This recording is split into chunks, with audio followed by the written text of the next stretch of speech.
Сегодня мы с вами будем рисовать пейзаж ради одного только элемента, ради большого векового раскидистого дуба. Мне кажется, композиция должна получиться очень красивая и атмосферная, знаете, такая какая-то даже немножко семейная. Что нам сегодня понадобится? Акварельный лист, у меня это формат где-то 18 на 18 сантиметров, да, квадратик. Фабриано, 50% хлопка, 300 грамм я использую. По периметру я обклеила лист малярной лентой где-то по половинке сантиметра с каждой стороны, по 5 миллиметров. Также нам понадобится карандашик и ластик, в целом могут быть любыми. У меня это HB, можно использовать еще, там, например, 2H, но не берите жирный карандаш, потому что он будет оставлять яркие следы. Также ластик должен быть какой-то мягкий, в идеале использовать клячу, чтобы не портить фактуру бумаги. Кисточки я буду использовать вот эти две. Это обе белочки от Малевич. Вот эта белка Mix Premium 6 с французским креплением для больших акварельных заливок. А вот эта вот белочка от Малевич 5, тоже с французским креплением, но для более мелких деталей. Видите, то есть она поменьше, острый кончик собирается. Вот как раз веточки все прорисовывать у нашего векового дуба я буду именно этой кисточкой. Красочки я буду использовать краски Сонет, 16 цветов. Можно заменить на любые другие, какие вам больше нравятся, если вы больше любите белые ночи, или, например, там Ладогу, или какие-нибудь зарубежные производители, пожалуйста. Также у меня есть еще вот такая прекрасная палитра тюбиков от Shinhan Art, да, то есть это профессиональные корейские красочки, тоже классные, вот их тоже, кстати, можно использовать, приятные очень оттенки. Возможно, как раз сейчас выдавлю. Также нам понадобится палитра, водичка, салфетки и хорошее настроение. Итак, намечаем нашу композицию. Смотрите, поле сделаем поменьше, воздуха сделаем побольше, потому что большую часть воздуха будет занимать дерево. Поле не делаю идеально ровным, то есть можно что-то вот там вот так и как-то тут с прогибчиком таким, что-то вот такое, да, наметить, как будто бы есть небольшой такой прогибчик. Также у нас могут здесь пойти какие-то там деревья, пятнышки. Какие-то здесь более мелкие деревья, как будто эти дальше, эти ближе, да, мы тут даже на самом деле полянки можем разбить немножечко. Вот эта поляночка спереди как будто бы идет, а там поляночка как будто бы сзади, и там чуть мельче деревья, да. Вот у нас уже появляется какая-то разбивка планов, плановости на нашей работе, несколько полянок. И вот здесь, в этой части, прям не на бортике, вот на этом, не на границе, а где-то вот тут будет стоять наш дуб. То есть не ровно по центру, чуть-чуть со смещением вправо пойдет ствол. Где-то вот здесь достаточно толстый, уверенный ствол. И смотрите, что важно. Важно не рисовать сейчас прям вот ствол, ветка, ветка, ветка. Нет.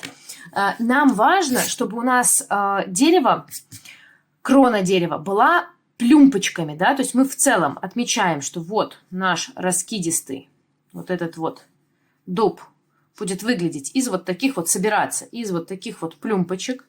Раз плюмпочка, где-то здесь, там, например, да, перетекает тут еще одна плюмпочка. То есть я так себе схематично намечаю, что вот здесь у меня вот такие раскидистые плюмпочки. Здесь что-то, может быть, даже ствол сейчас чуть ниже опущу. Так, здесь какая-то еще может пойти плюмпочка. И вот прям, ну ладно, перекрывать линию горизонта не хочу. То есть где-то вот здесь пойдут ветки. Здесь пойдут какие-то ветки, да. И вот я сюда прихожу. Здесь, может, пока не буду. Вот у меня здесь идет ствол. Пусть он чуть-чуть ниже у меня вот здесь начинается. То есть вот он, персонаж нашей композиции. Он может быть такой неровный, асимметричный. Здесь большая ветка идет, да. То есть про ветки на самом деле мы вообще-то будем думать потом, когда уже плюмпочки соберутся, и у нас уже будет из чего собирать дерево. Просто сейчас главное разбросать немножечко эти плюмпочки в кроне дерева, да, из которых будет состоять наш дуб. Чтобы он был такой более раскидистый и не такой ровный. Так, вот тут пусть сильнее торчит, тут наоборот, может быть, чуть меньше торчит, а потом здесь снова как-то торчит.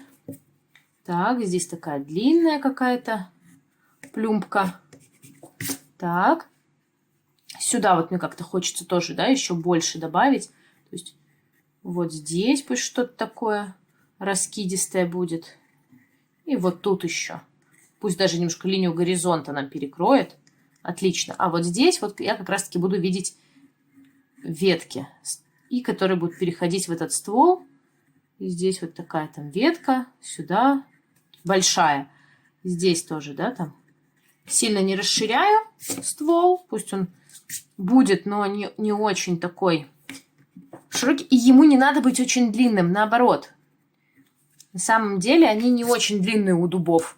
Главное нам здесь уже намечать потом веточки. То есть вот композиционно где-то здесь. И еще отсюда по полю может пойти такая тенюшечка, да, от ствола и так. Вот так от кроны. То есть вот такое забавное раскидистое дерево. Еще раз, здесь у меня линия горизонта. Здесь какие-то лесочки могут там немножечко прятаться, да, за крону. Сольются чуть-чуть. И здесь вот поляночка, значит, смотрю еще раз. Поляночка вот эта более ровненько у меня пойдет. Не так сильно вниз пусть загибается. Вот так. Да, и там поляночка где-то вдалеке. Вот так. Там более меленькая. Меленький лесочек. Так. Дуб. Ствол тут не забываем про него. Тут какие-то могут быть травиночки. И отсюда пойдет тень. Здесь на переднем плане у нас тоже может быть какая-то интересная история. Можно какие-то кустики пустить. Можно какие-то, не знаю, там травиночки нарисовать. Мне вот понравилась идея нарисовать здесь такой как будто бы заборчик. Да, то есть здесь у нас, например, может идти такой корявый деревянный забор. Как будто бы мы зашли, ну, там, на территорию ничего-то какого-то сада, конечно, да. Но вот здесь на переднем плане может идти какой-то такой заборчик. Мне кажется, это может смотреться очень даже атмосферно. Да, такая добавочка. Рисовать палочки эти несложно, а визуально добавляют много интереса. Здесь какая-нибудь там обломанная палка. Угу. Вот, по-моему, интересно смотрится. Можно здесь даже как-то чуть сюда наклонить. Нет, ладно, пусть хорошо было поначалу. Вот что-то такое. Вот, да, какие-то здесь травиночки пойдут. Здесь какие-то травинки, но глобально вот у нас есть дерево и разные планы. Все, я сейчас приглушаю немножечко грифель, потому что у нас тут получилось очень, да, ярко насыщенно, надо подсобрать. Вот так. И можем переходить к акварельке. Ну что, начинаем работать. Смачиваю все небо. Вот, да, захожу на наше дерево. Ничего не попишешь, как говорится. Почему? Потому что между плюмпочек у нас здесь будет цвет неба. Поэтому смело захожу. И на лесочке на дальнем плане тоже. Вот так. Угу. Все там эти ветки и прочее мы прорисуем потом. А вот небо сразу надо сделать нежненьким, а потом уже добавлять зеленые плюмпочки. Теперь по небу. Сильно синить, делать какие-то облака я не буду. Можно взять просто немножечко такого легкого голубоватого тона наверх. Да, чтобы вот слегка подтенялось. И чуть-чуть этого голубоватого оттенка добавить между плюмпочек. Не очень много. Где-то можно даже немножечко карминчика добавить для сиреневатости. Напоминаю, хлопок сильно съедает пигмент, поэтому вполне возможно не будет очень сильно видно. Так. Не забываем вот тут внизу тоже пройтись. Вообще как бы по линии горизонта, да, может быть что-то более такое сиреневатое. Что здесь обязательно тоже добавляем. Пусть между плюмпочек где-то что-то просвечивается. И вот тут, соответственно, тоже. На эту зелень вдалеке я тоже захожу. Она у нас дальше, поэтому может быть более такая плотненькая. Ну, в смысле, наоборот, более прозрачная через голубой. Можно сразу добавить капелюшечку такого сине-зеленого. Беру темно-зеленый, ультрамаринчик. Да, и вот тут вот вдалеке прям сразу по линии горизонта прохожусь. То есть оно, скорее всего, сильно растечется, но вот у нас уже будет какая-то такая там вдалеке зеленявочка. Чуть-чуть желтенького туда тоже добавлю, а то слишком холодный. Вот так. Там что-то на линии горизонта растет. Здесь вот в эти деревья тоже, да, начну с такого желтенького. Можно даже лимонный желтый сначала взять. И прям прохожусь полупрозрачным. То есть там вдалеке максимально прозрачно. Беру прям лимонный желтый и добавляю.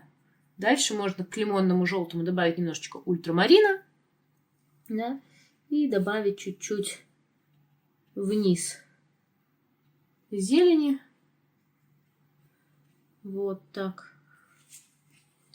Чтобы у нас здесь тоже появился такой эффект каких-то деревьев. Все, останавливаюсь, пусть там подсыхает. Небо очень лайтовое, прозрачное, нежное получилось. И теперь жду тут чуть-чуть, чтобы прихватило, чтобы сразу вся моя зелень не утекла в небо. Мы пока можем сделать зелень здесь. Поэтому я набираю сейчас лимонный желтый и достаточно ярким лимонным желтым прям прохожусь по вот линии горизонта. Так. Добавляя постепенно какие-то более плотные зеленые оттеночки. Вот даже какой-то изумрудный мне хочется. Мне хочется именно сочную зелень сделать. Поэтому я прям так по-сухому здесь делаю. Так, смываю кисточку и иду на правый бочок. Тоже начинаю с лимонного желтого. Так. И перехожу к более такому зелененькому, прям с изумрудиком. Напоминаю, здесь у нас 2 поляночки, поэтому вот тут у нас будет более такая зеленоватая полянка. Тоже можно немножечко желтенького наверх.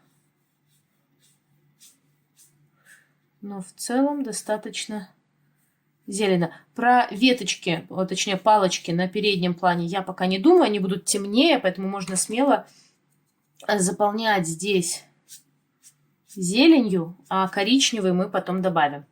И к переднему плану добавляю больше темного зеленого прям, чтобы у нас вот здесь цвет получился более такой насыщенный, более плотный. А деревянные вот эти заборчики мы еще добавим. И таким же более плотненьким цветом хочу подтенить вон ту полянку. То есть вон туда наверх у меня уходит поляночка потемнее. Вот так. Угу.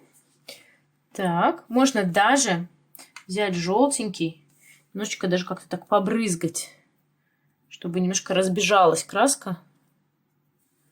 И не было тут такой... Так, маловато. Чуть больше водички. Вот сюда брызгаю прям желтеньким. Будет ощущение каких-то мелких цветочков. Какой-то такой красоты. Вот здесь можно перекрыть, чтобы туда не брызгало. И вот сейчас здесь таким прям набрызгом повеселиться. Тын-тын-тын-тын-тын-тын. Получается очень даже красивый эффект. Угу. На зелененьком фоне. Так.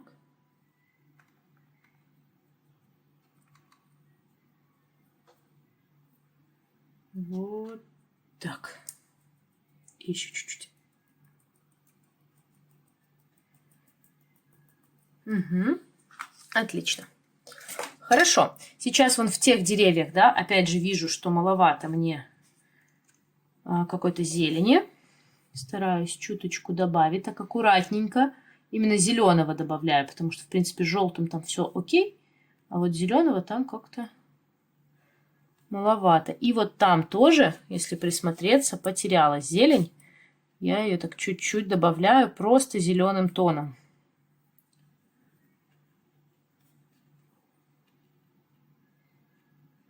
Как будто бы там есть какой-то лесочек. Хорошо, тут чуть больше тоже желтенького. Зелень добавляю. Так, отлично. Хорошо, по переднему плану меня, в принципе, все устраивает. Тут чуть-чуть еще желтизны. И теперь я перехожу к кроне дерева. Крона дерева у нас здесь может быть сначала тоже такой достаточно желто-зеленой заливкой, да, вполне себе салатовый. Беру лимонный желтый и изумрудный. Да, получается такой супер салатовый цвет. И я начинаю, так даже, наверное, перебор салатового. Все-таки больше желтизны какой-то. И я начинаю водянисто проходиться по кроне. И тут очень важный момент. Я не очень плотно ее закрашиваю, а стараюсь вот сразу какие-то вот такие плюмбки делать. Где-то они у меня подрастекутся, а где-то прям создадут мне сразу пышность вот этой кроны. Так что вот таким салатоватым цветом не все наглухо дерево заполняю, да, а вот прохожусь по кроне.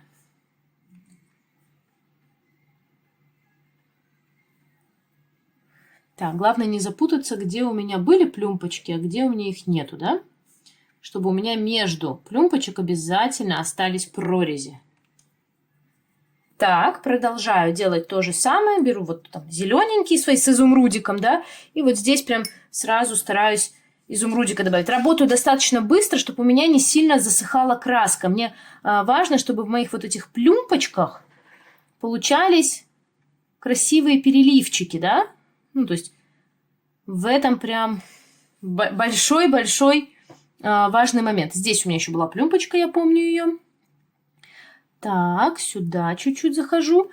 И вот здесь что-то такое лимонно-желтенькое я тоже добавлю. Здесь у меня уже совсем высохла бумага, поэтому уже как получается. Не везде мокренько, не везде растекается, но мы можем так немножко более мокрой кистью это делать. Будет тоже хорошо. Так. Угу. Такими прям дотрагиваюсь еле-еле причпоками. То есть не прям рисую каждый мазок, а скорее причпокиваю. Так, вот, кстати, в эту часть мы вообще можем чем-то более холодным зайти. Тот же взять ультрамарин, да, и пусть у нас здесь плюмпочка будет более холодно-зеленая, будет очень красиво, и будет понятно, что это тень. Свет слева сверху, тень снизу справа. И сюда тоже. Ультрамаринами наберу. Этот зеленый добавляю. Пока здесь влажные все эти оттенки. Так, здесь вот так вот, да, четко не оставляю, а прям сразу распределяю. Пока влажно, даем растекаться. Так, вот тут у меня подсыхает жестко, мне так не очень нравится. Я тоже беру сразу влажной кистью немного этот момент растаскиваю. Но, еще раз повторюсь, желательно оставлять между плюмбками дырочки. Вот у меня здесь они совсем затекли друг в дружку. Не критично, но помните, да, что в идеале все-таки плюмбочки делать отдельно друг от друга. Ну, это будет вообще тогда замечательно. Так, и еще одна. Вот у меня где-то здесь. Такая более отдельная пусть будет. Да? И вниз она уже идет через синеву, через ультрамарин. Более холодненькая. Тут она как раз перекроет мне слегка полянку. Так, смываю кисточку и стараюсь ее сделать более объединенной.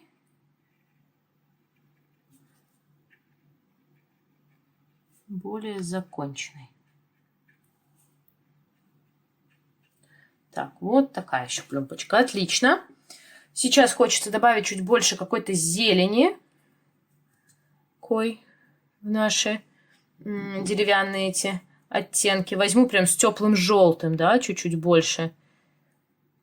Добавлю. Сейчас вот есть такой нюанс, что получилось немного... Так, немножечко меня камера подвела, подсыхает уже. Давайте еще раз. Вот с этой стороны я прям стараюсь ствол сделать более светлым. Прям беру немножечко там более охристый такой оттенок, да. А в правую сторону прям можно брать там, не знаю, с сиеной или с фиолетоватым, то есть чтобы цвет становился более темный. У нас с правой стороны ствол больше в тени. И не старайтесь его делать идеально там таким гладеньким, да, наоборот. Чем он там будет более рябой, такой неровный, тем реалистичнее он будет смотреться. И когда подводите его к траве, вот он тут может быть вот так вот между травинок как будто бы виден. Вот так вот, да, то есть в обратную сторону мы прорисовываем травинки как будто бы. Только желательно не там супер таким толстенькими бубками, а наоборот худенькими бубочками, да, то есть вот травка вырастает на фоне ствола. Что-то такое. Так, отлично, то есть вот уже что-то такое рябенькое и неровненькое. Так, даже как-то хочется что-то там, какие-то изломчики такие сделать.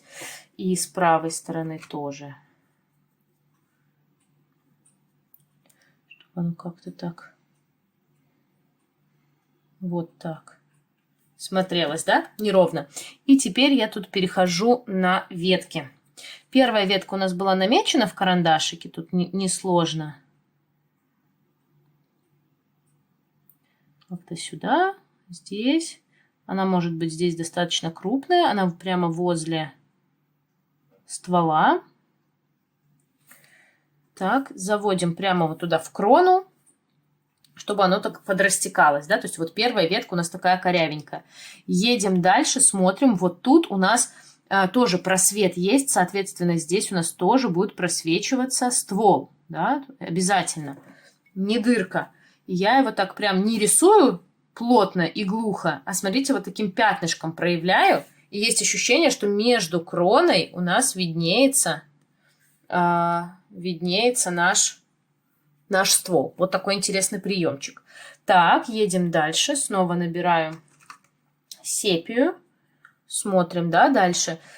Тут можно или максимально там себе карандашиком все прорисовать, или наоборот расслабиться и как получается, так и вести эти ветки. Смотрите, как вам удобнее. Я, пожалуй, буду все-таки делать как получается.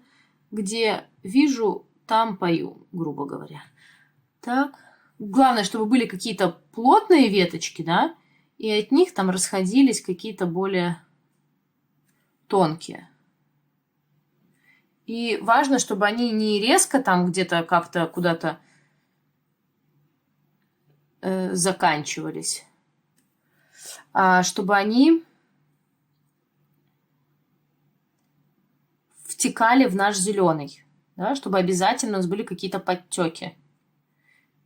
Вот так. То есть вот такая вот пупырка, она смотрится неестественно. А если мы немножечко здесь так добавим водички, и веточка просто спрячется в зелени, будет смотреться намного натуральнее. Угу. Так что обязательно это тоже учитывайте и прячьте веточки. Так, здесь какие-то, да, вот у меня пошли, и я тут еще здесь вон прорисовываю сквозь дырочки.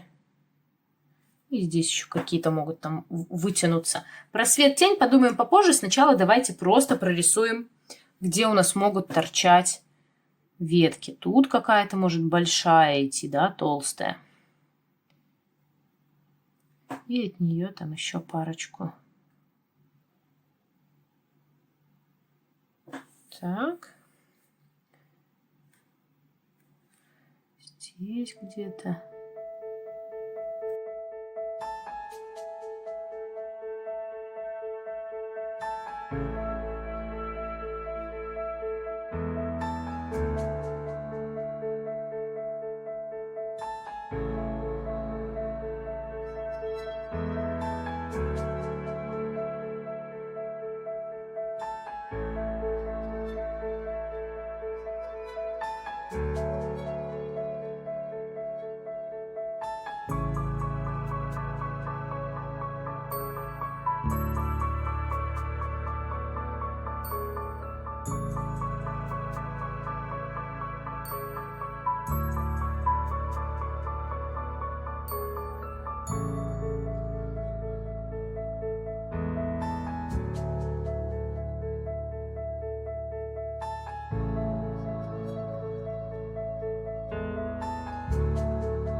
Так, ну вот, я прорисовала чуть-чуть веточек. Сейчас вижу, что у меня вот в этой части дуб шире, чем в стволе, да, поэтому мне прям надо здесь, во-первых, тут расширить хочу, во-вторых, вот прям тут его расширю тоже, чтобы он был более такой массивный и плотный. Ну и плюс подтеняю тоже вот тут под плюмпочкой.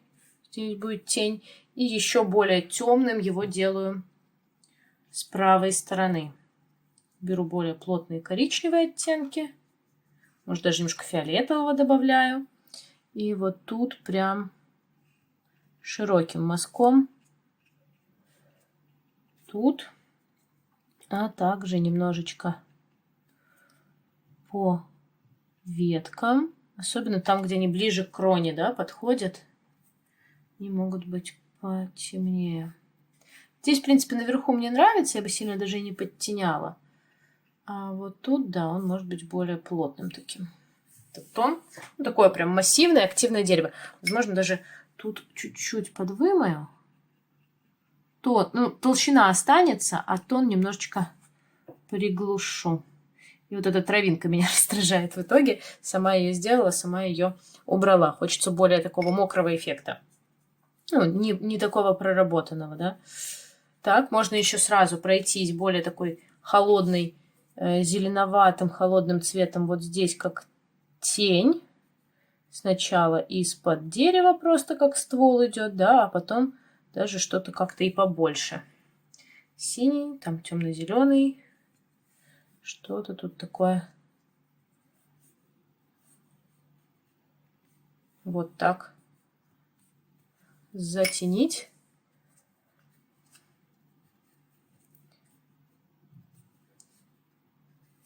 Как будто бы падает тень от этого дерева. Угу. Хорошо. Сейчас получились очень активные веточки и стволы. Можно добавить еще активнее листву. Добавляю еще синевы. Может, даже какой-то фиолетовиночки добавлю. Да, в темно-зеленый. И чуть-чуть вот тут добавим. Просто таких, как капельку мазков, вкраплений. И светленьких тоже добавим. Это скорее как такие дополнения, чтобы вытянуть на передний план. Чтобы показать, что у нас тут листва, а не просто так. Абы-який. Так, чуть-чуть добавила, да? Зеленый очень мало. И лимонный желтый, но с этим темненьким тоже чуть-чуть добавлю. Просто, чтобы по светлым оттеночкам у нас тоже какое-то было движение листвы, как будто бы. А не просто яркие желтые пятнышки. Поэтому здесь тоже можно чуть-чуть каких-то таких вкраплений добавить. Как будто бы есть движение листвы. Лимонненький, желтый. Вот. Так. Да, то есть чуть-чуть добавили фактурности в это дерево, хотя ничего такого сверхъестественного здесь не прорисовывали. Оно в целом уже смотрится объемным, а за счет вот таких мазков как бы есть еще эффект листвы. Также более прозрачным таким оттенком я прохожусь где-то вот там, оттеняю немножечко деревья, растушевываю, чтобы это не было так жестко, да, то есть у нас там просто какие-то вдалеке деревья, мы там не сильно видим, что там происходит. Так, получились немножко похожие по цвету, вот минус, да, небольшой, поэтому кажется, что сливается. Ну, там прозрачнее, конечно, но все-таки можно там немножечко полупрозрачного какого-то голубого добавить.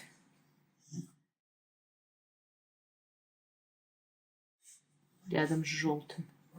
И сразу будет чуточку так более отдельно смотреться. Так, и такой же где-то здесь. Что-то тут такое тоже добавляем. Угу. Хорошо. И тоже возьму коричневый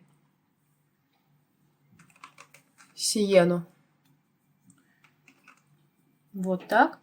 И вот тут на переднем плане, на среднем точнее, прорисую парочку стволов деревьев.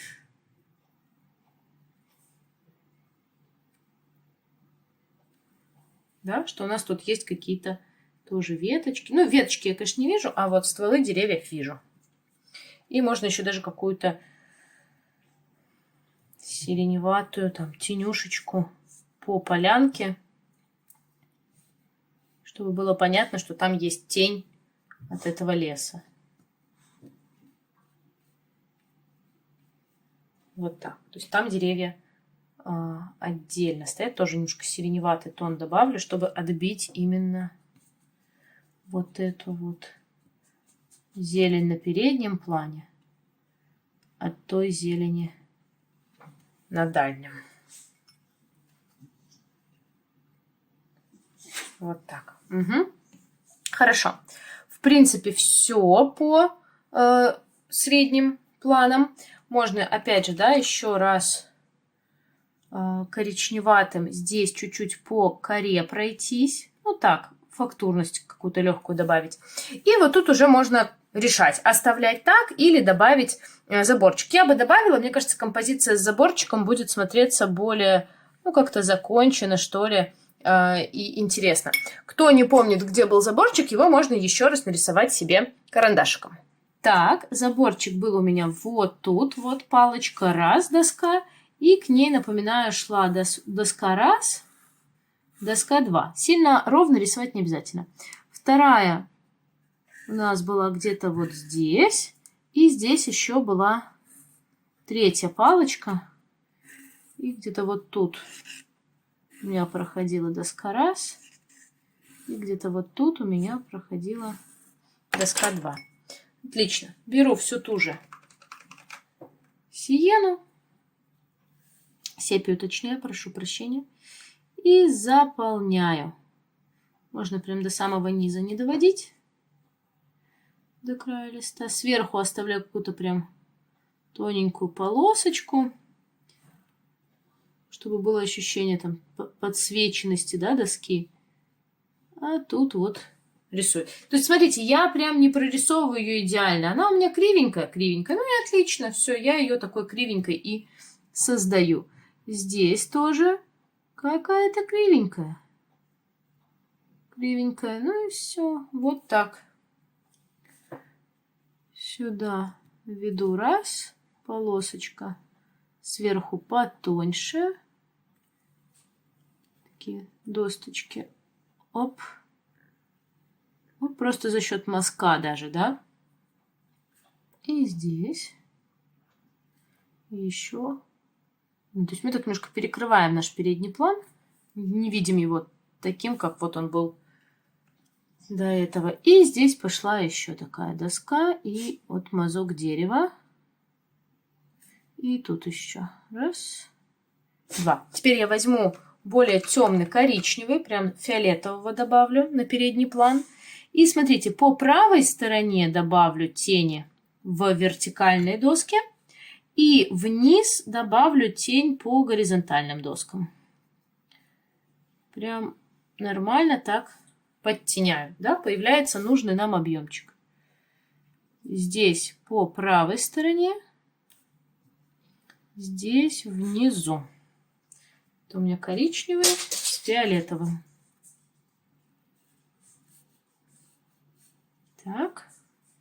И вот здесь тоже добавляю. Здесь по правой стороне в досточку. И еще внизу и внизу. Угу. Можно даже чуть поуже эту зеленую полосочку сделать. Вот такие у нас получились заборчики на переднем плане. Можно еще добавить травинок. Беру зеленый цвет. Более такой плотненький. И здесь прям уже навожу что-то такое тоненькое.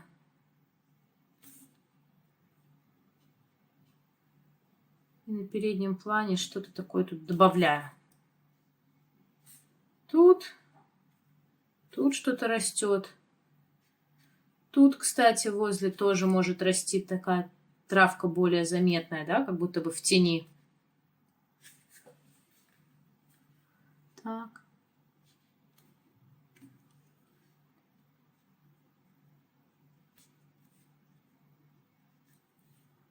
Вот. И от этого еще и тень как будто бы появляется под нашим заборчиком. Так.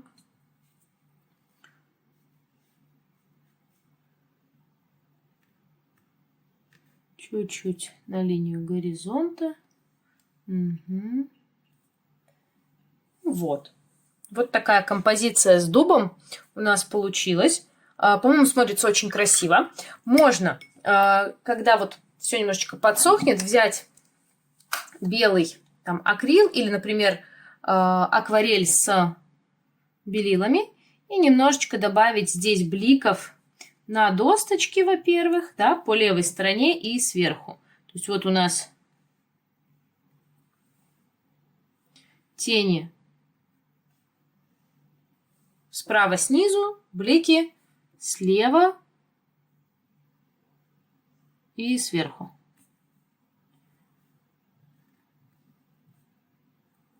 Так. Так. Так. И можно тут еще каких-то цветочков наделать на переднем плане. Акрильчиком прям.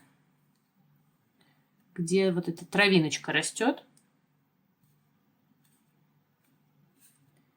Пусть себе у нас тут какими-то цветочками все заканчивается. Чтобы мило смотрелось и более нежно, что ли. Вот так, да, то есть какие-то тут цветочки на переднем плане. На самой полянке есть ощущение цветов за счет того, что мы побрызгали желтым. В принципе, все. Можно чуть-чуть сюда по фактуре коры добавить. И, в общем-то, все. Снимаю малярную ленту. И вот такая зеленая композиция у нас с вами получилась.